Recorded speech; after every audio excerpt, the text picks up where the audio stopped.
आइए साथियों, नमस्कार। आज के इस वीडियो में हम कक्षा 8 में अध्ययनरत छात्रों संबंधित एक छात्रवृत्ति परीक्षा की बात करते हैं। और यह परीक्षा है राष्ट्रीय आय एवं योग्यता आधारित परीक्षा, जिसे हम national means cum merit examination या NMMSE भी बोलते हैं। और इस वर्तमान यानी 2026-27 के सत्र के लिए इस परीक्षा के लिए आवेदन लिए जा रहे हैं, जिसकी अवधि 27 अगस्त से प्रारंभ करके 24 सितंबर तक इस परीक्षा के लिए आवेदन लिए जाएंगे। तो आइए इस परीक्षा के बारे में संपूर्ण जानकारी प्राप्त करते हैं कि इस परीक्षा में कौन से अभ्यर्थी शामिल हो सकते हैं, अभ्यर्थन के लिए यानी अप्लाई करने के लिए किन किन प्रमाण पत्रों की आवश्यकता होती है, परीक्षा का प्रारूप क्या होगा और परीक्षा के प्रारूप और परीक्षा पास होने के लिए कितने न्यूनतम अंक लाने होंगे, और इस साथ साथ में इस छात्रवृत्ति को प्राप्त करने के लिए हमें आगे क्या करना होगा। तो सभी जानकारियां इस वीडियो में दी जाएंगी। तो आइए हम लोग चर्चा करते हैं कि इस परीक्षा में कौन से अभ्यर्थी शामिल हो सकते हैं। तो इस परीक्षा में कक्षा 8 में अध्ययनरत वह अभ्यर्थी जो किसी राजकीय या स्थानीय निकाय के विद्यालय या अर्थशास्त्रीय सहायता प्राप्त विद्यालयों में कक्षा 8 में अध्ययनरत हैं और उन्होंने इन्हीं विद्यालयों से कक्षा 7 में, यदि वो सामान्य वर्ग या फिर अन्य पिछड़ा वर्ग से संबंधित है तो 55% अंकों के साथ में, जबकि यदि वो अनुसूचित जाति, अनुसूचित जनजाति या फिर शारीरिक रूप से चुनौतीग्रस्त और स्वतंत्रता संग्राम सेनानियों के आश्रित हैं तो उन्हें 50% अंकों के साथ में यह परीक्षा उत्तीर्ण करनी अनिवार्य होती है। और साथ में उनके अभिभावकों की आय 3.5 लाख वार्षिक से कम होनी चाहिए। तो ऐसे अभ्यर्थी इस परीक्षा में सम्मिलित हो सकते हैं, इस परीक्षा के लिए अर्ह माने जाते हैं। इस परीक्षा में सम्मिलित होने के लिए वह एक वेबसाइट entdata.co.in पर जाकर के अप्लाई कर सकते हैं।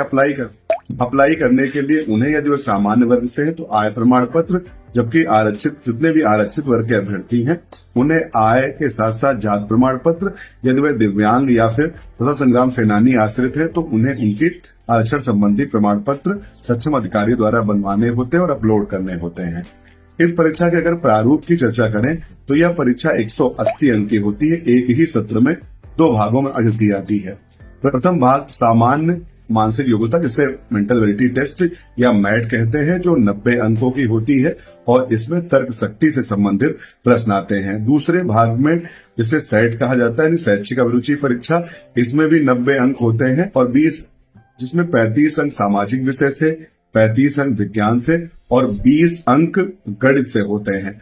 अगर इन परीक्षा में आए प्रश्नों की काठिन्य स्तर की बात करें तो यह जो इस परीक्षा में जो प्रश्न आते हैं 6, 7, 8 के काठिन्य स्तर से अधिक होते हैं। इस परीक्षा में उत्तीर्ण होने के मानदंड हम जानना चाहें तो इस परीक्षा में उत्तीर्ण होने के लिए सामान्य वर्ग के अभ्यर्थी को दोनों भागों में यानी मैट और सेट में अलग अलग 40% अंक यानी 36 कुल मिलाकर के 72 अंक, और जो आरक्षित वर्ग के अभ्यर्थी हैं उन्हें 32% प्रश्न यानी दोनों भागों में 29 यानी कुल मिलाकर के 58 अंक लाने अनिवार्य होते हैं। वही अभ्यर्थी इस परीक्षा में पास माने जाते हैं। इस परीक्षा में जिले के लिए कुछ पद निर्धारित होते हैं और उस मेधा सूची में आपको आना होता है। और यदि आप इस परीक्षा को उत्तीर्ण करते हैं और फिर ENT डाटा और इस परीक्षा में यदि आप उत्तीर्ण होते हैं और फिर इन्हीं राजकीय, अर्थशास्त्रीय या स्थानीय निकाय के विद्यालयों में कक्षा 9 में आप अपना नामांकन कराते हैं तो सरकार की तरफ से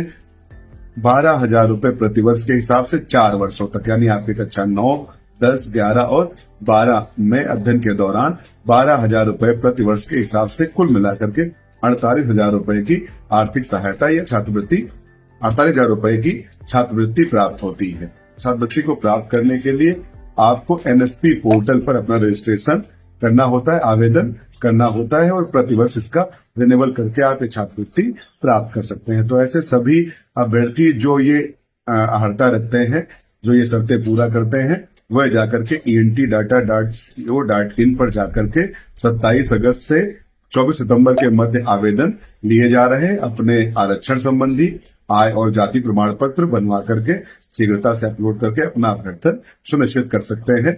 और आगामी नवंबर माह में यह परीक्षा प्रस्तावित है, उसमें प्रतिभाग कर सकते हैं। तो ऐसे सभी शिक्षक जो कंपोजिट या जूनियर विद्यालयों में कार्य कर रहे हैं वो अपने छात्रों का अभ्यर्थन इस परीक्षा के लिए जरूर सुनिश्चित कराएं। और ये इस परीक्षा में पास होने के बाद जो छात्रवृत्ति उन्हें मिलती है वो उनके जीवन में आत्मविश्वास पैदा करने के लिए काफी होती है। और अभ्यर्थियों में प्रतियोगी परीक्षाओं का प्रारूप समझने में मदद मिलती है और आगे जाकर के वह अपना भविष्य सुनिश्चित कर सकते हैं। तो इसी आशा के साथ कि आपको ये वीडियो पसंद आया होगा और आप यदि इससे संबंधित हैं तो उन बच्चों को जरूर प्रेरित करेंगे जो इस परीक्षा में सम्मिलित होने के लिए पात्र हैं।